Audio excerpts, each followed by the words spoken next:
Leo hii imekuwa kaburi la kuzikana ndugu kwa ndugu waliouawa.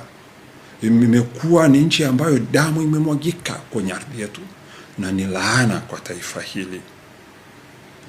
Ndugu zetu ambao wanazikwa sasa, damu iliyomwagika yote, damu yao ni rutuba ya haki ya walio wengi ndani ya taifa letu.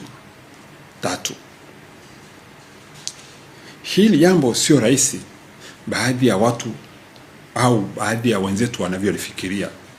Sio mgogoro wa wanasiasa kwa wanasiasa kama ulivyotokea Kenya 2007 au ulivyotokea hapo Zanzibar, alafu wanasiasa wakakaa wakazungumza.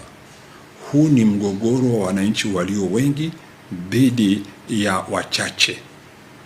Naweza nikufananisha kama mgogoro wa ndugu zetu walio wengi